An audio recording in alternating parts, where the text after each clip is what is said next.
जो है चर्चा में हो चुकी है। आज 21वें श्लोक से प्रारंभ होना है, तो सबसे पहले अपने शर्मा जी जो है 3 श्लोकों की जो है चर्चा करेंगे। आदरणीय शर्मा।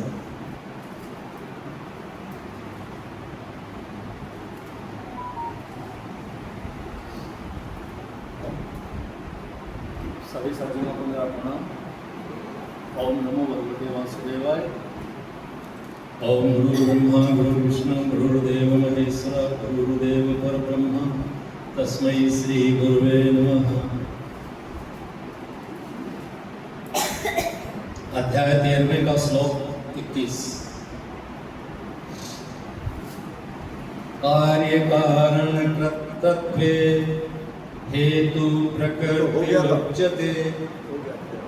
हो गया 21 कैसे हो रहा है? 21 वही है ना? हो गया था। इसके आगे अच्छा, मेरे वाला फिर वही गड़बड़। आपके नंबर गलत है, इसके आगे वाला ये हो गया। चलो अगला।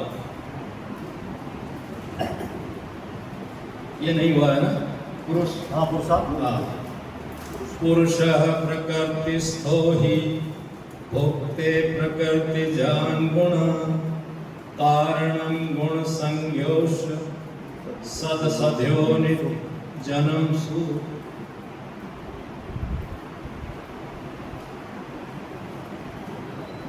पुरुष अर्थात जीव प्रकृति में स्थित हो जाता है। प्रकृति के तीनों गुणों के भोग की इच्छा करता है। उनमें आसक्त हो जाने के कारण उत्तम और अधम योनियों के जन्म लेता है। पिछले श्लोक में श्री कृष्ण ने यह व्यक्त किया था कि पुरुष आत्मा सुख और दुख का अनुभव करने के लिए उत्तरदायी है। अब वे बताते हैं कि ऐसा कैसे होता है। स्वयं को शरीर मान लेने से आत्मा ऐसी गतिविधियों की ओर क्रियाशील हो जाती है जो शारीरिक सुखों के भोग की ओर ले जाती है, किंतु शरीर माया से निर्मित है, इसलिए यह माया शक्ति जो कि 3 गुणों सत्गुण, रजोगुण और तमोगुण से बनी है का भोग करना चाहता है।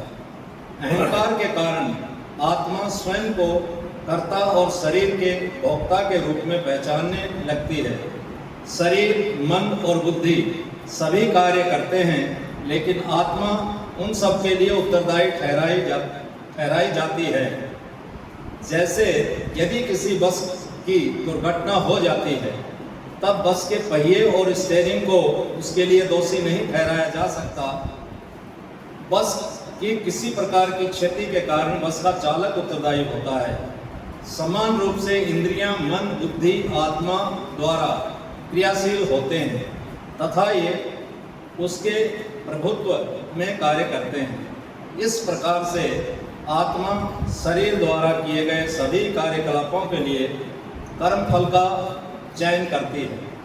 अंततः जन्मों के कर्मों का संचित भंडार ही इसके बार बार उत्तम और निम्न योनियों में जन्म का कारण बनता है। अगला श्लोक।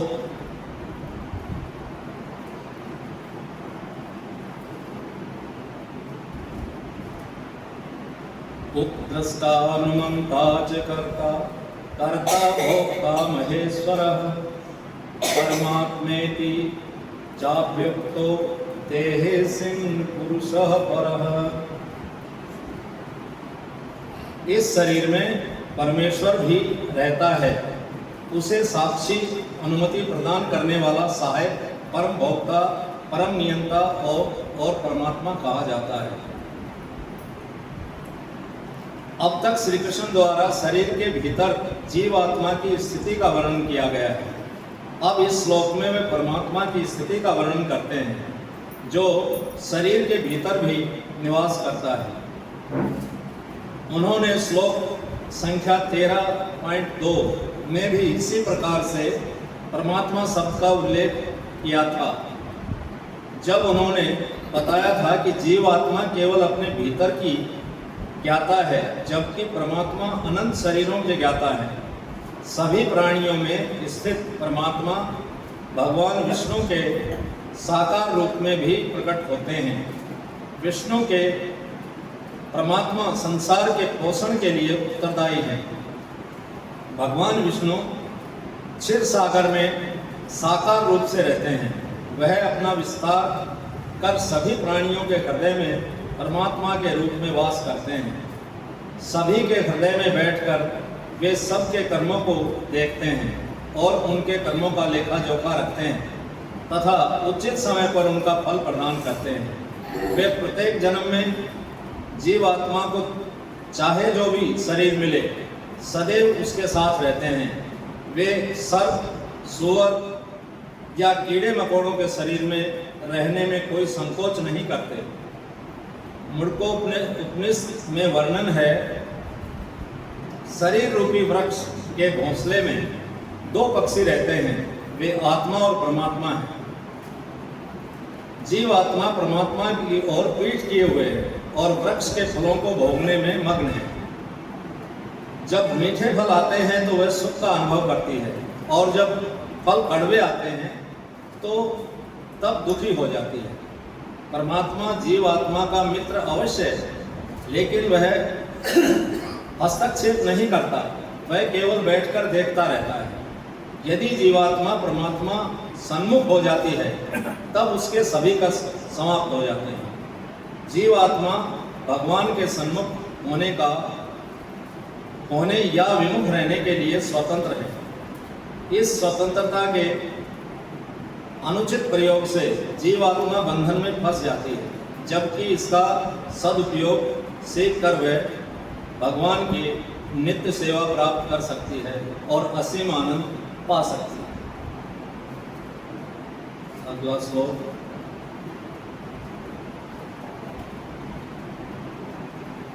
ये एम वेति पुरुषः प्रकृति च गुणे गुणः सः सर्वथा सर्वमानोऽपि न स भूयोऽभिजायते।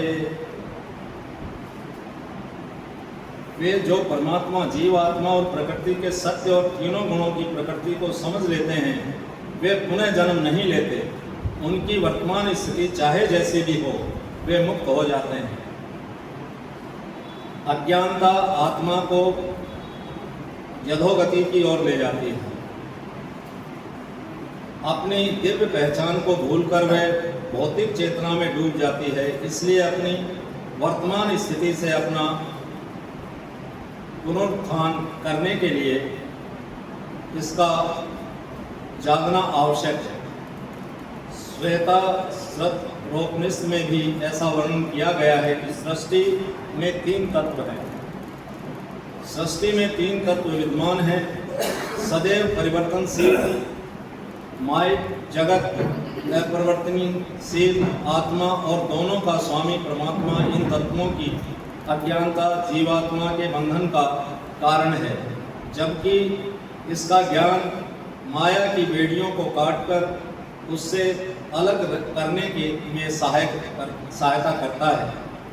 श्री कृष्ण जिस ज्ञान के संबंध में चर्चा कर रहे हैं वह कोई कोरा पुस्तकीय ज्ञान नहीं है, बल्कि सिद्ध ज्ञान है। इस ज्ञान का बोध तभी होता है जब हम पहले ही इन तीन तत्वों का सैद्धांतिक ज्ञान अपने गुरु और धर्म ग्रंथों से प्राप्त कर लें और तत्पश्चात साधना में संलग्न हों। श्री कृष्ण अब अगले श्लोक में तीन साधना विधियों का वर्णन करेंगे। धन्यवाद। बहुत शर्मा जी, तीन श्लोकों की आपने चर्चा की। पहले श्लोक में खास जो बात आई है उसमें जो आई सद सत्योनि जन्मसु, यानी जो अच्छी होनी हो या बुरी होनी हो, इनका जो कारण है वो होता है गुण संगा। गुणों का संग ही इनके, यानी अच्छी या बुरी होनी का यदि जीवात्मा का जो जन्म हो रहा है वो उसका कारण है गुण संग। तो गुणों की आपने चर्चा की, तीन गुण आपने बताए, सत्व रज तम, उसके कारण ही हम सद असत्य हो रही।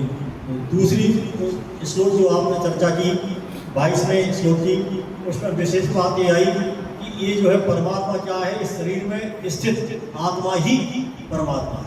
ये दूसरे श्लोक में। तीसरे उसमें ये आई ये प्रकृति और पुरुष को जो तत्व से जान लेता है, वो कर्तव्य कर्म करते हुए भी, यानी उसको कर्म करते हुए भी वो उसको जन्म नहीं लेना पड़ता, उसका जन्म नहीं होता। ऐसे 3 श्लोकों की जो है चर्चा आदरणीय सर्वाचार्य ने पुस्तक की, और सुंदर। और उसके बाद हमारे श्रीवास्तव जी के ही जो है 3 श्लोक हैं।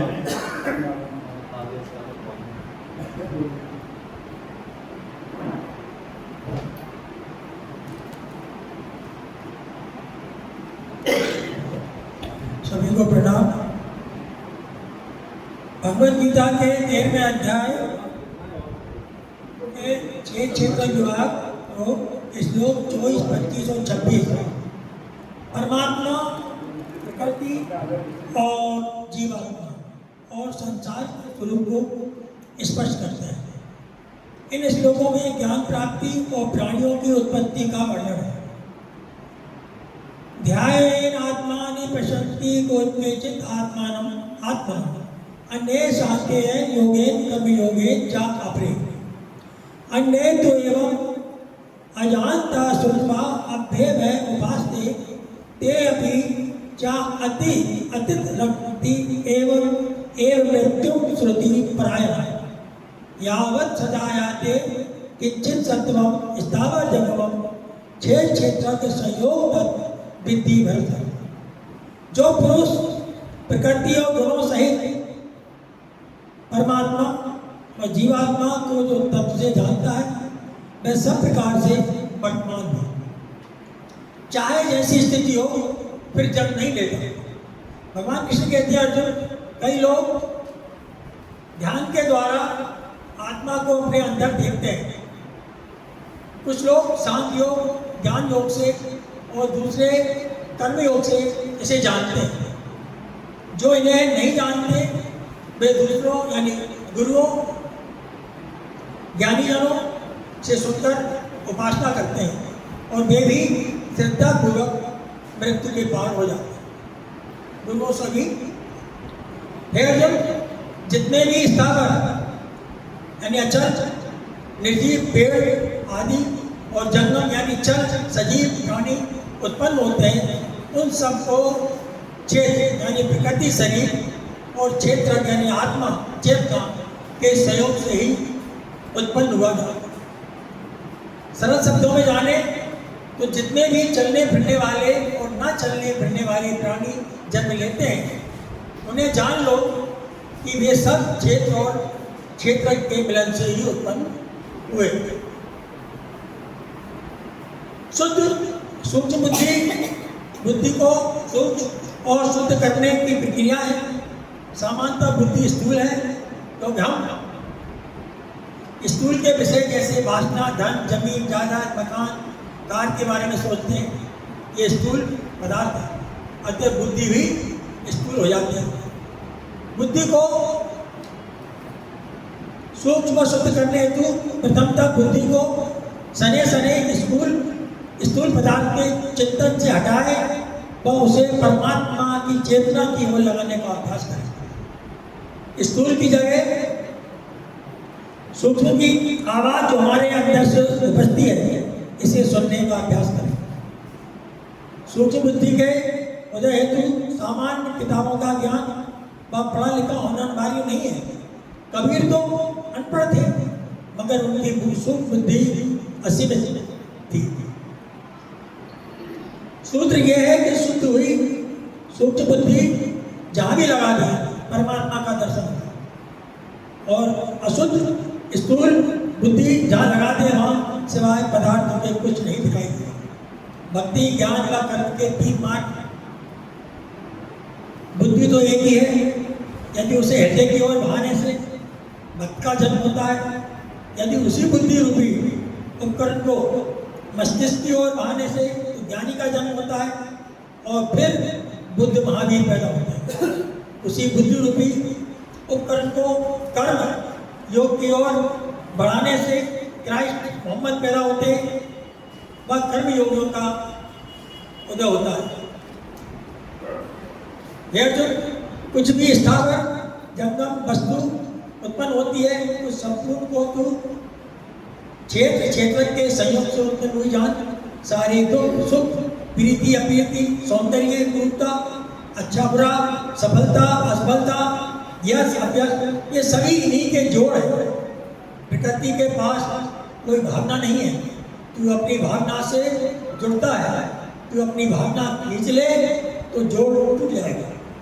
तू भावना बंद कर दे तो फिर बड़ी मुक्ति तेरी। राधे।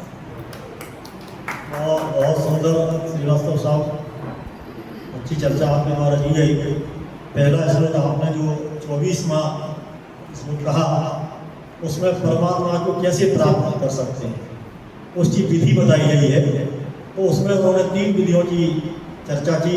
ध्याने नात्मनि, एक तो ध्यान के द्वारा, दूसरा उन्होंने बताया सांख्य योगेन, सांख्य योग के द्वारा, ज्ञान योग के द्वारा, और तीसरा कर्म योग के द्वारा। तो 3 जो है कर्म के द्वारा, ज्ञान के द्वारा, ध्यान योग के द्वारा परमात्मा को जो है कैसे प्राप्त कर सकते हैं, इस मृत्यु रूपी संसार को कैसे कर सकते हैं। ये 24वां और 25वां एक्चुअल श्लोक संयुक्त श्लोक है।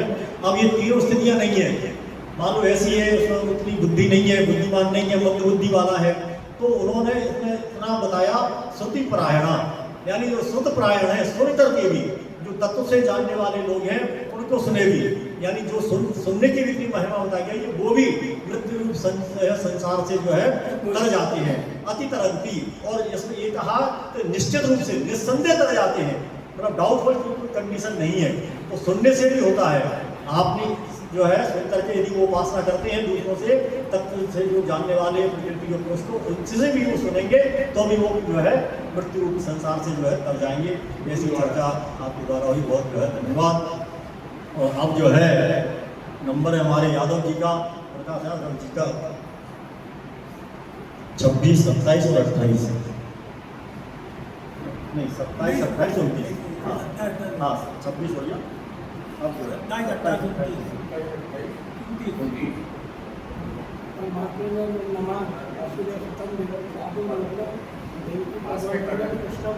जगत गुरु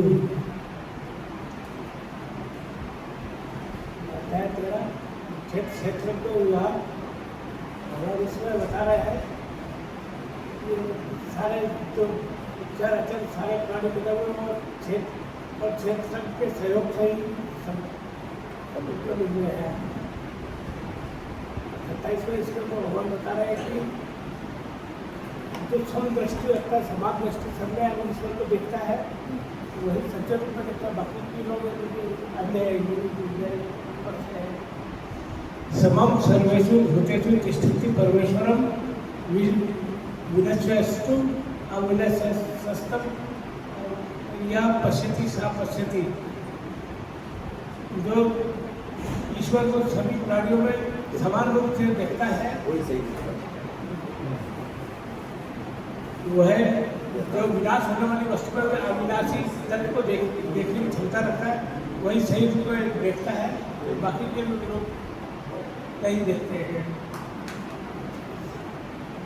27वां श्लोक समम पश्यन् हि सर्वत्र समम स्थिति परमेश्वरम या ही नष्टम आत्मान तथो याति परमां गति। इसमें तो पहले विषय को भगवान ने आने की समान दृष्टि वाले देखने की प्रशंसा करी, इसमें भी समान देखने वाले दृष्टि वाले का फल बताया है। जो समान रूप से देखते हैं उनको क्या फल मिलता है, वह परम गति को प्राप्त हो सकता है, क्योंकि इसको पूरा बता रहे हैं।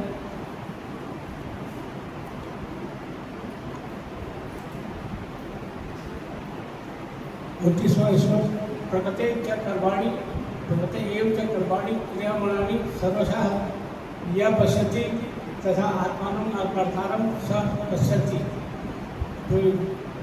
तो सारे जितने भी कर्म वो प्रकृति के द्वारा संपन्न किए जाते हैं,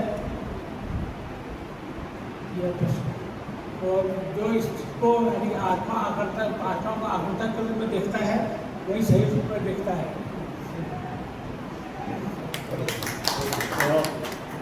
बहुत सुंदर यादव साहब, आपने भी 27, 28 जो है 29 में, इसमें वास्तव में ये है कि यथार्थ दृष्टि क्या है। यथार्थ दृष्टि की बात जो है तीनों में आई हुई है। उसमें समम सर्वेषु भूतेषु, यानी सारे प्राणियों में समभाव से जो स्थित है, मतलब इस रूप से। और कहा जाए तिष्ठन्तम, यानी परमेश्वर क्या है, सभी भूतों में, सारे भूतों में तिष्ठन्तम माने स्थित है, समभाव से स्थित है। तो उसको जो है, और ये भी कहा गया विनश्यत अविनश्यतम यह पश्यति समस्वाद, देखता है कि जो है अविनश्यतम माने जो नाश रह देखता है, यानी सारे प्राणियों में है लेकिन उसका नाश नहीं होता, वो हमेशा ही जो है रहता हुआ।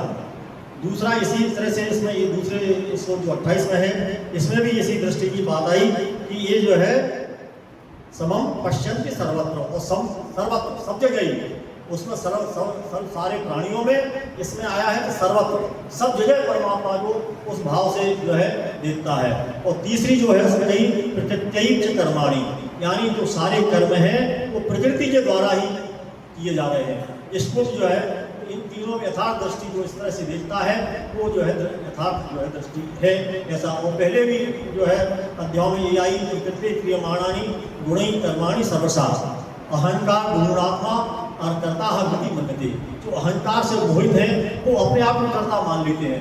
वास्तव में जो सारे कर्म हैं वो प्रकृति के द्वारा ही संपन्न हुए हैं। ऐसी चर्चाएं जो है पूर्व में भी आई हुई हैं, और उसमें भी यादव साहब ने कहा। बहुत बहुत धन्यवाद आपका। और अब जो है हमारे प्रभाकर साहब 30, 31 और 32 में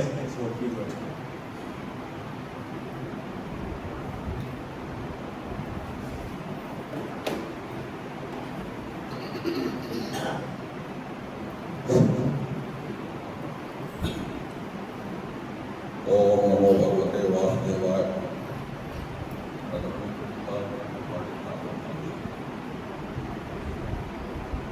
गीता अध्याय 13 क्षेत्र क्षेत्रज्ञ विभाग योग, श्लोक संख्या 30, 31 और 32। श्लोक 30वां है, यदा भूत पृथक भावम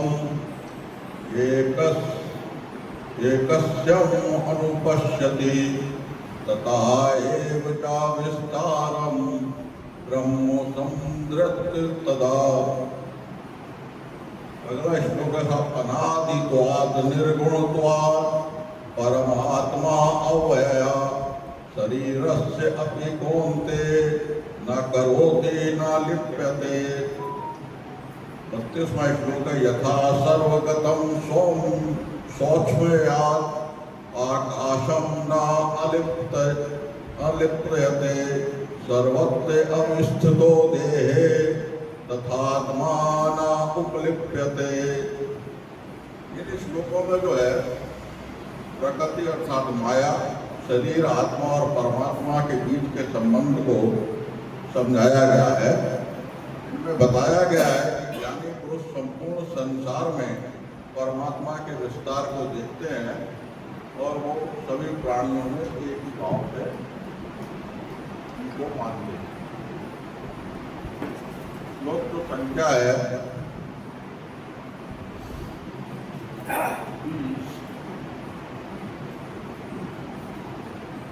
यदा भूत पृथक्या, इसमें बताते हैं कि जो शरीर जो है वो स्थूल, सूक्ष्म और कारण शरीर अर्थात संपूर्ण प्राणियों की स्थिति, उत्पत्ति और विनाश आदि भावों को मात्र प्रकृति को ही देखना और क्षण में उनका अभाव देखने वाला साधक ब्रह्म को प्राप्त हो जाता है। स्वप्न दृष्टि में जो है हमारे मन का विस्तार होता है, मनोराज्य होता है, अर्थात एक मन ही है जो विभिन्न रूप में बना हुआ है। ऐसे ही ज्ञान की दृष्टि में सारे भाव प्रकृति से हैं और भक्ति की दृष्टि में सब भावों के पीछे एक परमात्मा ही है। अतः त्रिलोकी के स्थावर जंगम प्राणियों के शरीर, नाम, रूप, आकृति आदि के पीछे एक परमात्मा को देखने वाला ही ब्रह्म को प्राप्त हो जाता है। इसमें जीव भाव अर्थात देह अहंकार मिल जाता है। जो पुरुष प्रकृति के संबंध में सर्वदा रहित है, ऐसे ब्रह्म को प्राप्त पुरुष अर्थात चेतन पुरुष के स्वरूप का वर्णन करते हुए भगवान आगे कहते हैं, श्लोक नंबर 31 और 32।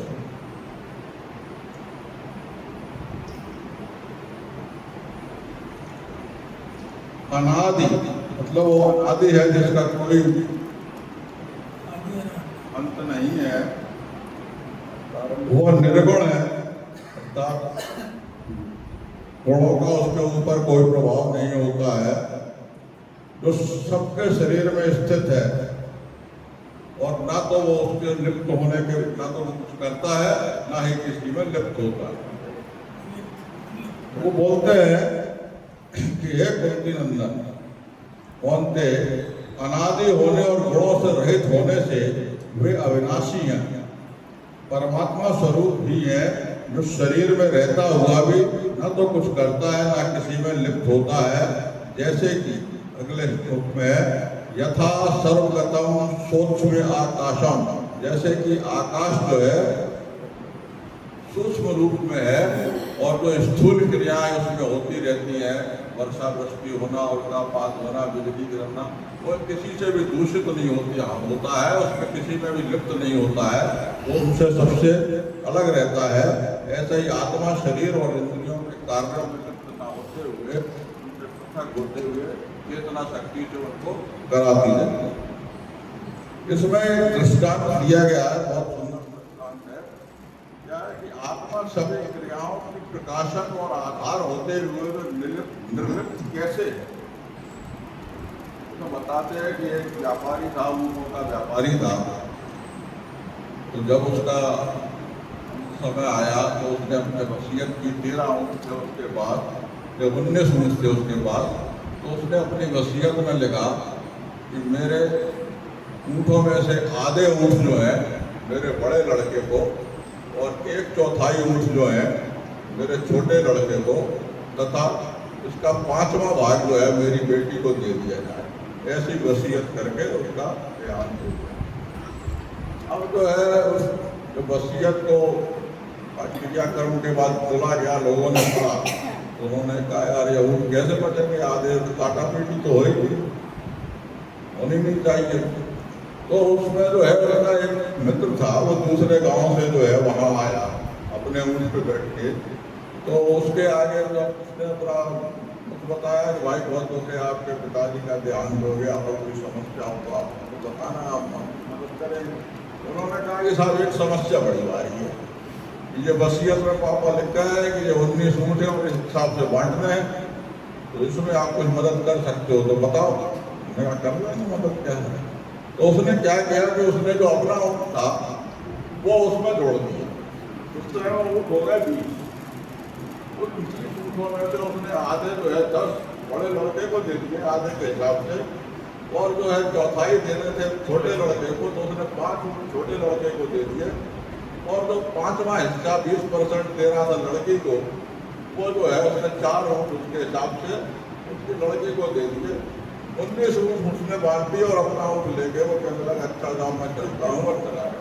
तो जब 20वां जो ऊँट है यही आता है, जब पूरी क्रिया में शामिल रहा, बंटवारे को सबको करता रहा, लेकिन निर्लिप्त ला किसी में शामिल नहीं हुआ। इसी तरह आत्मा जो है वो चेतन शक्ति हमारे सब तरफ करवाती है, लेकिन किसी में लिप्त नहीं होती, अलिप्त रहती है। यही इसमें बताया गया है। बहुत बहुत धन्यवाद गवाटर साहब। बहुत जो है बहुत उदाहरण से आपने जो है आत्मा की स्थिति का बहुत अच्छा जो है प्रस्तुत किया चर्चा। यही इन 3 श्लोकों में विशेष बात आई है, भूत पृथक भावम, यानी इसमें जो है भूतों की जो पृथक पृथक भाव है। पिछले अध्याय में कुछ जब 11वां अध्याय पढ़ रहे थे उसमें भी आए जितने भी भाव हैं वो सब परमात्मा से ही उत्पन्न होते हैं, चाहे वो संतोष के भाव, चाहे संतोष के भाव, चाहे दुख के भाव, चाहे सुख के भाव, तो ये सब जो है ये भाव की इसमें जो है चर्चा आई हुई है। तो बहुत बहुत धन्यवाद। और अपने और इस अध्याय के 2 श्लोक हैं वो आदरणीय तिवारी साहब जो है प्रस्तुत करेंगे। 33 और 34।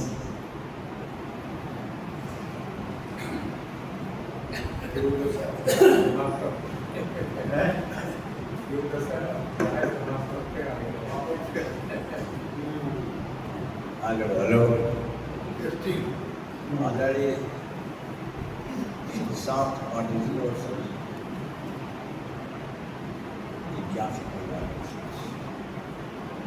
आज जो है चर्चा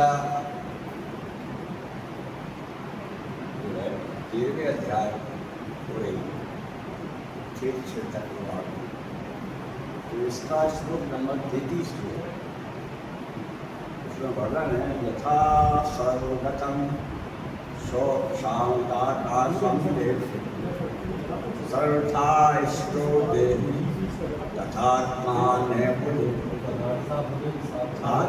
इस प्रकार सभी जगह व्याप्त आकाश अपनी सूक्ष्म प्रकृति के कारण किसी वश से लिप्त नहीं होता, उसी तरह शरीर में सभी जगह स्थित आत्मा भी शरीरों के कारण कभी लिप्त नहीं।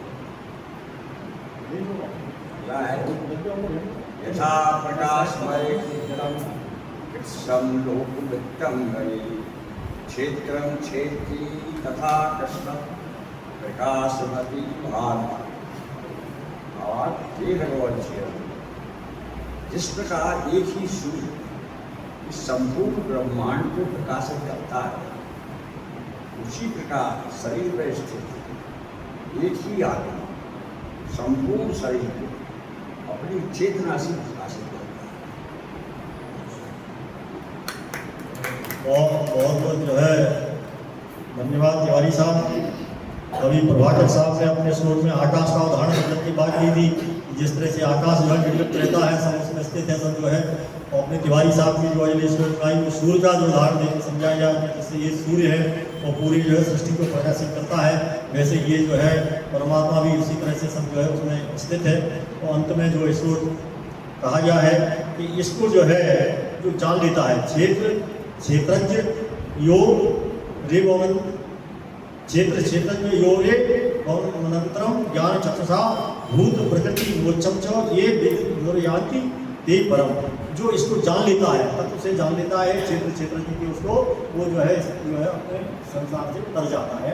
ये विशेष बात उसमें कही गई है। ज्ञान की माने प्राप्त होती है, परम माने परम ब्रह्म को प्राप्त होता है। तो इस तरह से हमारा जो है सारे चर्चा आज हो गई है। आदरणीय त्रिपाठी साहब से अब अनुरोध है कि वो इन सारे श्लोकों का जो है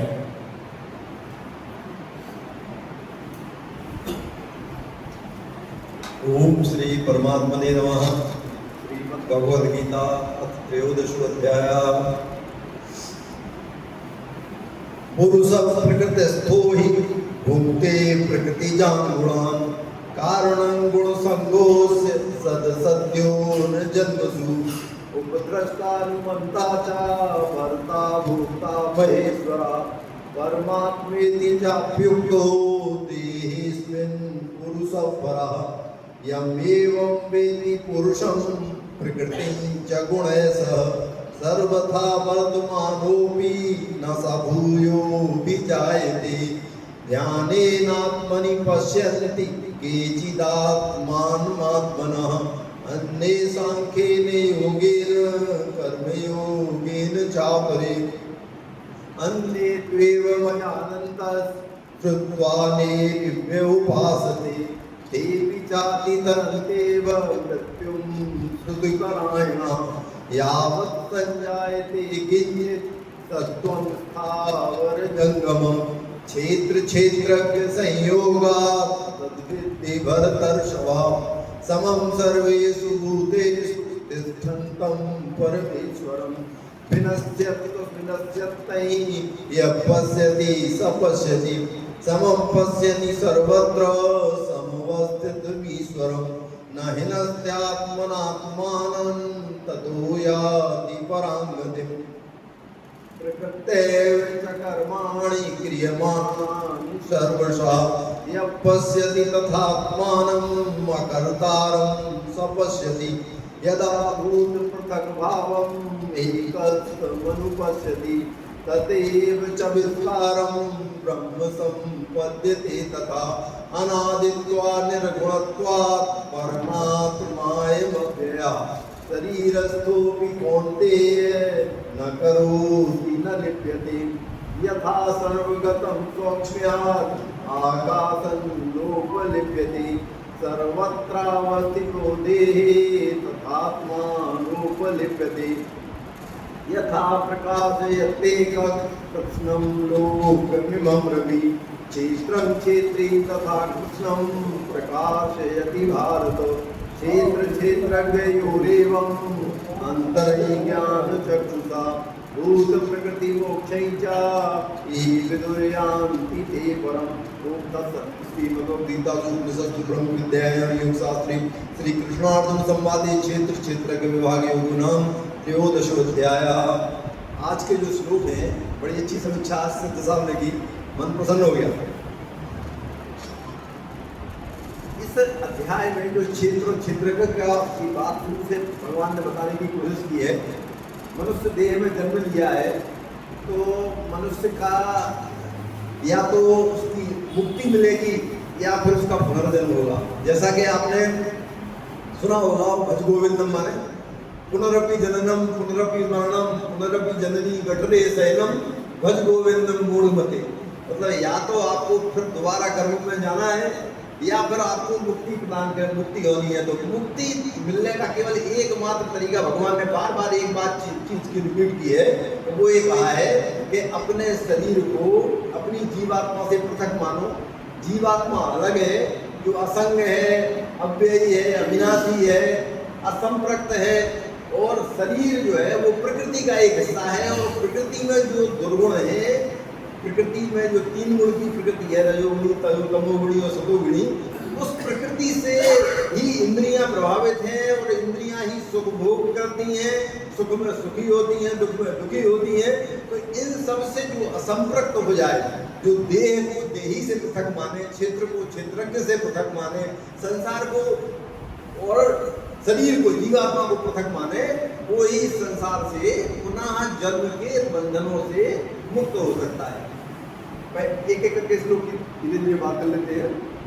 पहले वाले श्लोक में जो है वो ये कहा गया है कि पुरुष ही जो है प्रकृति जन्य जो गुण है वो शरीर, पुरुष है शरीर, पुरुष है जीव और प्रकृति है शरीर। तो जितने भी जो है प्रकृति जन्य गुण हैं वो इस शरीर में प्रकृति से ही आते हैं। कारण गुण संगोष्ठ सत संयोन जन्मसु। सत सत्यों में मतलब होता है कि ऊंच और नीच की जो योनियां हैं उनमें जन्म का कारण जो है वो गुणों का संयोग है। तो गुण को तीन जो बताए हैं, उन तीन गुणों के कारण से, कारण गुण संगोष्ठ, उन गुणों के कारण से ही व्यक्ति को जैसे सत और असत योनि है या ऊंच या नीच की जो योनियां हैं उनमें जन्म लेना पड़ता है। अगले श्लोक में पुरुष या जीव का वर्णन है। जीव कैसा है? उपद्रष्टा। उप माने होता है पास में बैठना, उपनिषद, पास में बैठ करके पढ़ना, उपनिषद, उपद्रष्टा। वो समीप से देखता है आपको। अनुमंता मतलब आप वो कुछ भी करते हैं उसका वो जो है वो उसको जानता है। आपको भी आपकी अंतरात्मा आवाज करती है कि हम काम सही कर रहे हैं या गलत कर रहे हैं, तो उसकी अनुमति को देता है, जीव को अनुमति देता है। भर्ता पालन करने वाला है, भोक्ता स्वयं भोगने वाला है, महेश्वर सभी जो है अपने को स्वामी मानने वाला है। परमात्मेति चापिक तो इसको जो है देहेस्मिन् पुरुषः परा, देह में रहते हुए भी वो देह से सर्वथा संबंध से परे है, तो देह से उसका कोई नाता नहीं। अगले श्लोक में कहा गया है या एवं वेत्ति पुरुषम प्रकृति च गुणैः है। जो मनुष्य या माने जो मनुष्य इस प्रकार वेत्ति माने जानता है कि पुरुष और प्रकृति मतलब जो प्रकृति को गुणों सहित जानता है, जो मनुष्य जानता है, सर्वथा वर्तमानों वो सब तरह का बर्ताव करते हुए भी न सब भूमियों भी जाए थे, वो जन्म नहीं लेता। मतलब कि वर्ण है, आश्रम है, उनमें रहते हुए भी, उनमें विचरण करते हुए भी, उनमें व्यवहार करते हुए भी वो उसका पुनर्जन्म नहीं होता। जो इस बात को समझ लेता है कि इस शरीर में जितने जो दुर्गुण हैं वो प्रकृति जन्य दुर्गुण है, जिसका जीव से कोई लेना देना नहीं, जीव से कोई इसका मतलब नहीं। अगले श्लोक में कहा गया है ध्यान एनात्मनि पश्यन्ति, सिद्धार्थ ने अच्छी व्याख्या की थी, केचित् आत्मान मात्मना। मतलब अब इस श्लोक में ये कहा गया है कि कुछ लोग जो है इसके तीन तरीके हैं। एक तो है ध्यान योग, एक है कर्म योग और एक है सांख्य योग। तो ध्यान योग में क्या है, व्यक्ति ध्यान में इतना लीन हो जाता है कि वो उसको संसार से उसका संबंध छूट जाता है। कर्म योग में क्या होता है? कर्म योग में व्यक्ति कर्म अपने लिए न करके दूसरों के लिए कर्म करता है। तो जब दूसरों के लिए कर्म करेगा तो वो अलिप्त रहेगा, उससे संलिप्त नहीं रहेगा, इसलिए वो भगवान को प्राप्त हो जाता है और एकाग्र चित्त हो जाता है। और सांख्य योग ये है विवेक का योग है। सत्य और असत्य की पहचान आपको हो जाती है कि सत्य क्या है, असत्य क्या है, और इसकी पहचान से आप भगवान को प्राप्त करते हैं। ये तीन रास्ते जो भगवान ने बताए थे। ध्यान आत्मनि पश्यन्ति केचित् आत्मान आत्मना, मतलब जो लोग आत्मना मतलब अपने आप में अपने आप से ध्यान योग, सांख्य योग या कर्म योग द्वारा जो है इसको जान लेता है कि जो स्वरूप है वो क्रिया रहित है, ये किसी क्रिया का ना तो करता है और ना करता होने के कारण ये भोगता भी नहीं। अगला श्लोक जो है कहा गया है कि अन्य द्वेव मजानंतः श्रुत्वा नेभ्यो उपासते, जैसे साहब भी बोल रहे थे कि अगर ये कोई आदमी ये तीनों काम भी नहीं कर पाए, ध्यान योग, कर्म योग और सांख्य योग, तो वो श्रुति परायण अच्छे गुरु से, अच्छे उपदेशक से उपदेश प्राप्त करके, उपदेश ग्रहण करके भी वो भगवान के मार्ग में अग्रसर हो सकता है। तो इसमें एक कथा एक सत्यकाम की है, वो गौतम ऋषि के यहाँ थे सत्यकाम, और उन्होंने कहा कि जाओ तुम जो है गाय ले जाओ, 10 और 10 गायें जब तक 100 नहीं हो जाए जब तक नहीं आना लौट के यहाँ। तो एक सांड था, उससे 100 गायें हो गई, अब हो गई तो सांड बोला क्या हमें को मुक्ति मिल जाएगी। इस तरह से उनको ज्ञान प्राप्त हुआ। तो श्रुति से या दूसरे के उपदेश से भी ज्ञान प्राप्त हो सकता है। अगला श्लोक है यावत् संजायते किंचित सत्वम स्थावर जंगमम, मतलब जितने भी प्राणी हैं, वृक्ष हैं, स्थावर माने वृक्ष से जुड़े, जंगम माने मनुष्य पशु, जितने भी जो पशु हैं, वृक्ष हैं, जीवित प्राणी जो पैदा होते हैं वो क्षेत्र और क्षेत्रज्ञ के सहयोग से पैदा होते हैं। तद विद्धि भरतर सवा, ऐसा भरतवंशी अर्जुन तुम समझो। ये सब जो है जितने प्राणी पैदा होते हैं वो क्षेत्र और क्षेत्रज्ञ के सहयोग से होते हैं। समस्त सर्वे भूतेषु तिष्ठन्तम् परमेश्वर, सब में जो है सब प्राणियों में परमात्मा का निवास आप समझो। जैसे पहले भी कहा कि ईश्वर सर्वभूतानां हृदय से अर्जुन तिष्ठति, अर्जुन सभी मनुष्यों के हृदय में ईश्वर का निवास है। तो इसलिए सब प्राणियों में परमात्मा का को समझो। और जो विनश्यन्तम्, जो नष्ट होते हुए प्राणियों का, हर एक प्राणी जन्म लेता है मरता है, नष्ट होते हुए प्राणियों में भी विनश्यत अविनश्यत माने जो नाश रहित देखता है कि ये प्राणी जो मरा है इसमें से जो असली अंश जो जीव है वो नहीं मरी है, केवल इसका शरीर मरा है जो प्रकृति जन्य है। जो नष्ट होते हुए प्राणियों में भी नाश रहित देखता है। यह पश्यति सब पश्यति, वो जो देखता है वही यथार्थ देखता है, वही सही देखता है। तो इसके बारे में भगवान ने इसके बारे में बड़ी अच्छी बात कही। आगे के श्लोक में समस्पश्येहि सर्वत्र समवस्थित ईश्वरम्, जैसे समरूप से ईश्वर को सब में देखना। उपनिषद में भी कहा गया है ईशावास्यमिदं सर्वम् यत् किंचित् जगत्याम जगत, मतलब सब जगह जितने भी जड़ चेतन है उन सब में भगवान का वास समझो। न हिनस्त्यात् मनात्मानं ततो यान्ति परांगतम, अपने आप में अपने से वो ना तो हिंसा करता है, इसलिए वह जो है परम गति को प्राप्त हो जाता है। तो हर एक प्राणियों में अगर एक भगवान को देखेगा तो हिंसा नहीं करेगा और इस तरह से परमात्मा को प्राप्त हो जाएगा। अब अगले जो 2 श्लोक हैं उसमें प्रकृति से संबंध विच्छेद के बारे में बात कही गई है कि जो बंधन का कारण है वो ये शरीर है, ये प्रकृति है। तो उसके लिए कहा गया है प्रकृत्यैव च कर्माणि क्रियमाणानि सर्वसा, सभी कर्माणि माने क्रियाओं को, क्रियमाणा माने की जाती हुई, इन क्रियाओं को की जाती हुई प्रकृति द्वारा की जाती हुई देखने के लिए यह पश्यति तथात्मानं अकर्तारं पश्यति, और अपने आप को जो अकर्ता मानता है, जो मानता है कि हम नहीं है क्रियाओं करने वाला, जो भी कर रहा है जो जीव है, जो परमात्मा का अंश है वो हमसे करा रहा है, तो वो यथार्थ देखता है, वही सही देखता है। जैसे उठना बैठना चलना फिरना जितने भी जो है ये इंद्रियों के कार्य हैं, ये पुरुष के नहीं है, जो जीवात्मा के नहीं है, ये प्रकृति के हैं जो शरीर के माध्यम से, इंद्रियों के माध्यम से हो रहे हैं।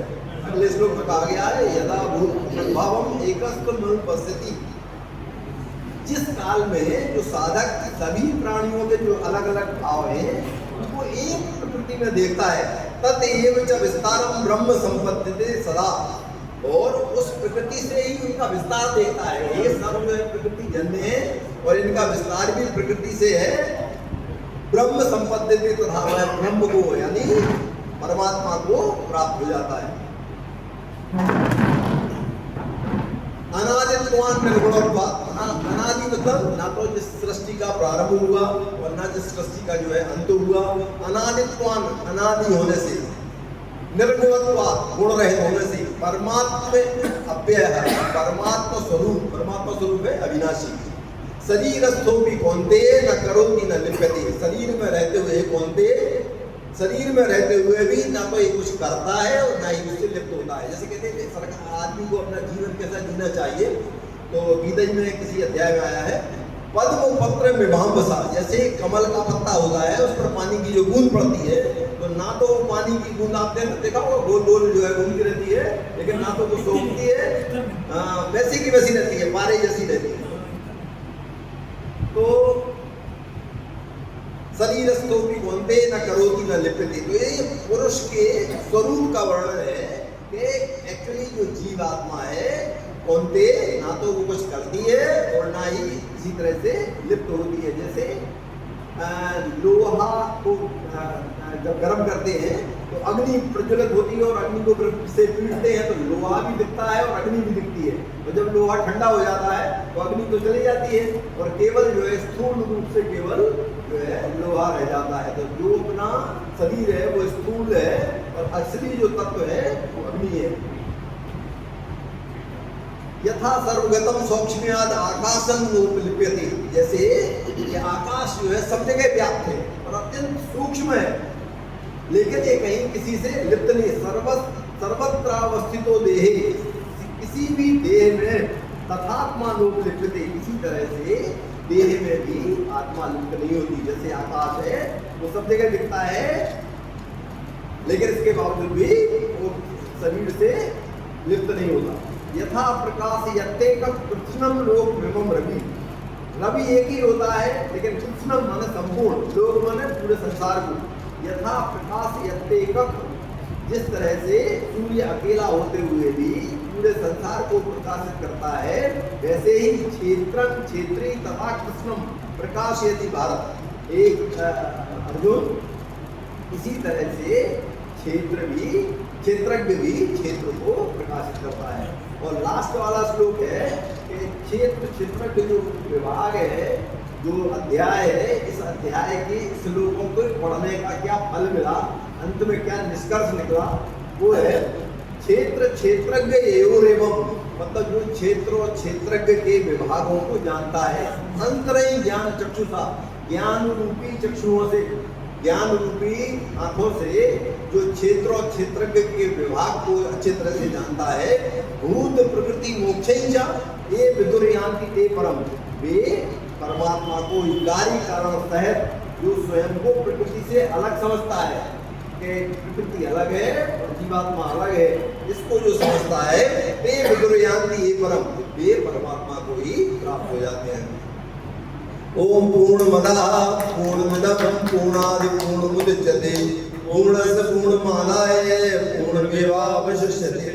हरि ओम तत्सत्, हरि ओम तत्सत्, हरि ओम तत्सत्। अगले धन्यवाद आदर। 2 महीने नहीं हूँ मैं बेंगलोर, सामने से इधर, सामने से इधर, अगली चर्चा में आप इधर खड़े हो। अगली चर्चा में बहुत